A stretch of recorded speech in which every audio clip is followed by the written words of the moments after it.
రాజకీయమంతా YS వివేక చుట్టే తిరుగుతోంది. విపక్షాలన్నీ వైసీపీని ముఖ్యంగా ఆ పార్టీ ఎంపీ అవినాష్ రెడ్డి జగన్ను టార్గెట్ చేస్తున్నాయి.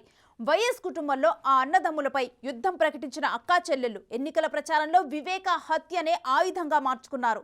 సొంత బాబాయిని హత్య చేసిన వారికే జగన్ మళ్లీ సీటిచ్చారని వైఎస్ షర్మిల, సునీతలు డైరెక్ట్గా జగన్ని టార్గెట్ చేస్తున్నారు. వైఎస్ సిస్టర్స్ ప్రచారంతోనే ఉక్కిరిబిక్కిరి అవుతున్న వైసీపీ పెద్దలు ఇప్పుడు జగన్ సొంత మేనమామ చేసిన వ్యాఖ్యలతో తలలు పట్టుకుంటున్నారట.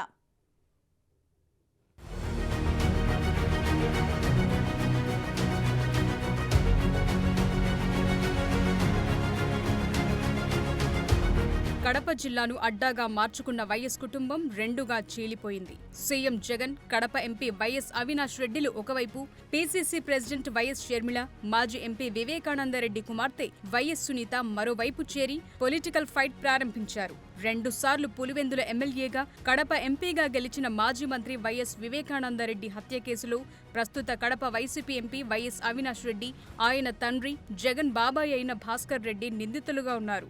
తండ్రి హత్య కేసుకు సంబంధించి అటు జగన్తో పాటు అవినాష్ ఫ్యామిలీపై వివేక కుమార్తె డాక్టర్ వైఎస్ సునీత న్యాయ పోరాటం చేస్తున్నారు. తన తండ్రి హత్య కేసులో వైఎస్ భాస్కర్ రెడ్డి, అవినాష్ రెడ్డిలను సీబీఐ నిందితుడిగా తేల్చిందని, అలాంటి వ్యక్తికి ఎంపీ టికెట్ ఇచ్చి ఓట్లు వేయాలని అడగటం సిగ్గుచేటని విమర్శిస్తున్నారు.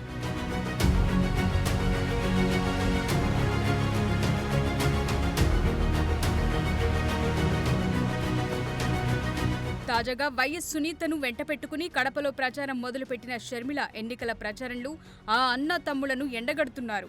బాబాయ్ హంతకులకు ఓటు వేస్తారా అని అడుగుతూ సొంత బాబాయిని చంపిన వారికి జగన్ టికెట్ ఇవ్వటం దుర్మార్గమని ఫైర్ అవుతున్నారు. వారి నిర్వాకం వల్ల తన చెల్లి సునీత డాక్టర్ వృత్తిని వదులుకొని కోర్టుల చుట్టూ తిరగాల్సి వస్తోందని ఆవేదన వ్యక్తం చేస్తున్నారు.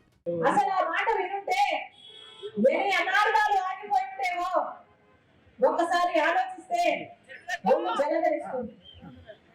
వివేకానంద రెడ్డి గారు, రాజశేఖర రెడ్డి గారు తోబుట్టు, రాముడికి లక్ష్మణుడు ఎలాగో రాజశేఖర రెడ్డి గారికి వివేకానంద రెడ్డి ఎలాగా, వివేకానంద రెడ్డి గారి హత్య జరిగి 5 సంవత్సరాలైంది. 5 సంవత్సరాలు అయినా కూడా ఈ రోజు వరకు కూడా హంతకులు కానీ, హత్య చేసిన వాళ్ళకు కానీ, హత్య చేయించిన వాళ్ళకు కానీ ఈ రోజు వరకు శిక్ష పడలేదు.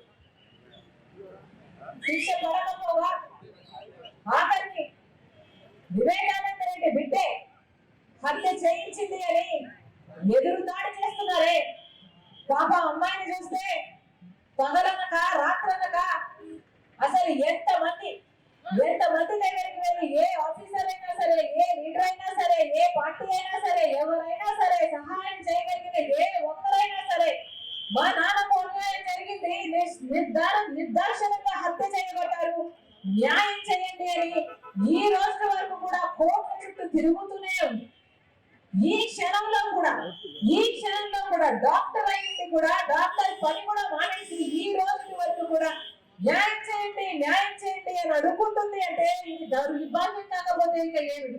ఆ అక్క చెల్లెళ్ల మాటల తూటాలతోనే ఉక్కిరిబిక్కిరవుతున్న వైఎస్ బ్రదర్స్ కి తాజాగా సీఎం జగన్ మేనమామ, కమలాపురం వైసీపీ ఎమ్మెల్యే రవీంద్రనాథ్ రెడ్డి చేసిన సంచలన వ్యాఖ్యలు పెద్ద షాకే ఇచ్చాయి. వివేక హత్యకు సంబంధించిన ఆధారాల్ని ఎర్రగంగిరెడ్డి తుడిచేస్తుంటే ఎంపీ అవినాష్ రెడ్డి అమాయకంగా చూస్తూ నిలబడ్డారని చెప్పుకొచ్చారు రవీంద్రనాథ్ రెడ్డి. అంతేకాని అవినాష్ కు ఏ పాపం తెలియదని వెనకేసుకొచ్చారు.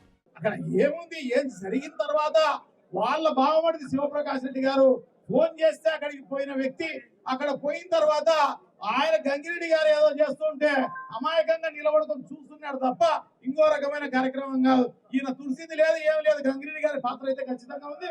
ఖచ్చితంగా గంగిరెడ్డి గారు చేసినారు కాబట్టి అప్పుడు తెలియదు. గంగిరెడ్డి గారు, వివేకానంద రెడ్డి గారు ఇద్దరు చాలా క్లోజ్ గా ఉంటారు కాబట్టి సో ఆయన పక్క ఒకటే మంచంలో పండుకునే కార్యక్రమం, ఒకటే కంచంలో తినే కార్యక్రమం అని చేస్తున్నారు అన్నమాట. ఎర్రగంగిరెడ్డి అని చెప్పేసి వివేకానంద రెడ్డి కమ్మడి ఉంటాడు అన్నమాట. ఆయన పాత్ర ఖచ్చితంగా ఉంది. సో ఆయన చేస్తూ ఉంటే ఈయన ఆపలేకపోయి ఉండొచ్చు. ఎందుకంటే ఎంతో క్లోజ్ గా వివేకానంద రెడ్డికి చాలా క్లోజ్ గా ఉండే వ్యక్తి ఈయన ఏదో చేస్తున్నాడులే అని చెప్పేసి అనుకుని ఉండవచ్చు అనమాట. సో అమాయకంగా ఆయన నిలబడుకొని పాపం ఈ విషయం ప్రజలందరికీ తెలియజేసే కార్యక్రమం ఫోన్లో చేస్తూ ఆ కార్యక్రమం చేస్తున్నారు తప్ప ఇంకో కార్యక్రమం లేదు. కానీ ఈయన కట్టడం అనేది నిజంగా కూడా చాలా దారుణం, చాలా నిజంగా కూడా అన్యాయం. ఏదేమైనా వైఎస్ వివేక హత్య సమయంలో అవినాష్ రెడ్డి అక్కడే ఉన్నారని క్లారిటీ ఇచ్చారు జగన్ మేనమామ. అవినాష్ రెడ్డిని చూపిస్తూ రవీంద్రనాథ్ రెడ్డి చేసిన ఆ వ్యాఖ్యలు రాష్ట్ర వ్యాప్తంగా హాట్ టాపిక్ గా మారాయి. జగన్ మేనమామ వ్యాఖ్యలు తీవ్ర కలకలం రేపుతూ పలు అనుమానాలు రేకెత్తిస్తున్నాయి. బాబాయ్ హత్య కేసులో ఆధారాలు తుడిచేస్తుంటే రక్త సంబంధీకుడైన అవినాష్ చూస్తూ ఎలా ఊరుకున్నారనే ప్రశ్నలు వినిపిస్తున్నాయి.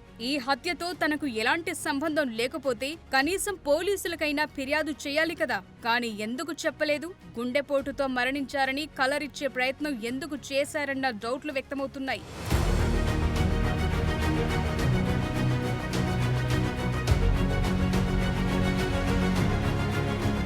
మాజీ మంత్రి వైఎస్ వివేకానందరెడ్డి హత్య కేసులో ఏవన్ నిందితుడిగా ఉన్న ఎర్ర గంగిరెడ్డి బెయిల్పై బయటకొచ్చి కోర్టు ఆదేశాలతో తిరిగి లొంగిపోయి జైల్లో ఉన్నాడు. వివేక హత్యకు కుట్ర పనటమే కాకుండా హత్యానంతరం ఆధారాల ధ్వంసానికి అవినాష్ రెడ్డి పాల్పడ్డారని సిబిఐ అభియోగాలు నమోదు చేసింది. ఇప్పుడు అవినాష్ చూస్తుండగానే ఆధారాల్ని ధ్వంసం చేశారని రవీంద్రనాథ్ రెడ్డి చెప్పడంతో సిబిఐ అభియోగాలు నిజమేనని వెల్లడైందంటున్నారు. రవీంద్రనాథ్ రెడ్డి మాట్లాడుతున్నప్పుడు పక్కనే ఉన్న అవినాష్ రెడ్డి ఆయన్ని వారించే ప్రయత్నం చేయలేదు. ఆయన అలా మౌనంగా ఉండిపోవటంతో ఆధారాల ధ్వంసం విషయం తనకు తెలుసని పరోక్షంగా అంగీకరించినట్లయిందన్న అభిప్రాయం వ్యక్తమవుతోంది.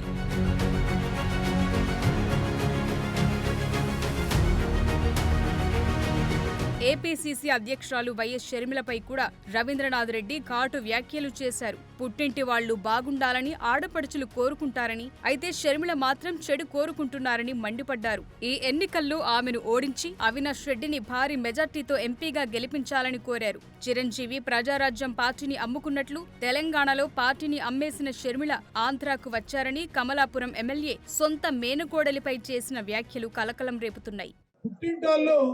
ఎవరైనా కూడా ఎటువంటి సందర్భంలో ఉన్నా కూడా ఆ పుట్టినలు బాగుండాలా అని చెప్పేసి ఏ ఆడ కూతురైనా భావిస్తారు అన్నమాట.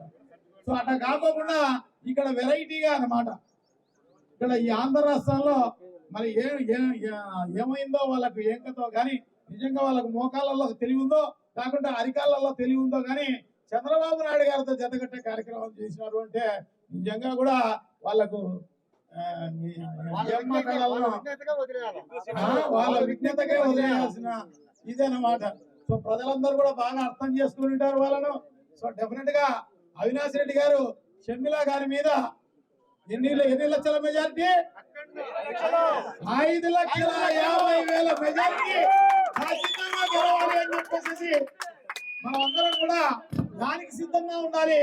మనం అందరం కూడా గట్టిగా పనిచేయాలి అని చెప్పేసి మీకు అందరికీ కూడా విజ్ఞప్తి చేస్తానా. ఎందుకంటే షర్మిలమ్మ నిజంగా కూడా ఆయన తెలంగాణకు పోయింది, మంచిది. తెలంగాణలో వైఎస్ఆర్ కాంగ్రెస్ పార్టీ అక్కడ లేదు. సో డెఫినెట్ గా మనం అందరం కూడా సపోర్ట్ చేయాలి అని చెప్పేసి మేమందరం కూడా సపోర్ట్ చేయడం జరిగింది. కానీ ఆ తెలంగాణలో పోటీనే చేయలేదన్నమాట. ఆయన పోటీనే చేయకుండా ఆ పార్టీని అమ్మే కార్యక్రమం చేసింది అన్నమాట కాంగ్రెస్ పార్టీకి. సో ఆ పార్టీని అమ్మేసి గతంలో చిరంజీవి గారు అమ్మేసినారన్నమాట ప్రజారాజ్యం పార్టీని. ఆ రకంగా ఈమె కాంగ్రెస్ పార్టీకి అమ్మేసి ఆ నుంచి ఆంధ్ర రాష్ట్రానికి వచ్చిందన్నమాట. మొత్తం మీద జగన్ మేనమామ చేసిన వ్యాఖ్యలు అటు కడప పాలిటిక్స్ లోనే కాదు రాష్ట్ర వ్యాప్తంగా హాట్ టాపిక్ గా మారాయి. అవినాష్ హత్య స్థలంలో ఉన్నారని రవీంద్రనాథ్ క్లారిటీ ఇవ్వటం చూస్తే ఆయనది అమాయకత్వమా లేకపోతే దాని వెనుక ఇంకేమైనా లెక్కలున్నాయా అన్న చర్చ వైసీపీ శ్రేణుల్లో మొదలైందిప్పుడు.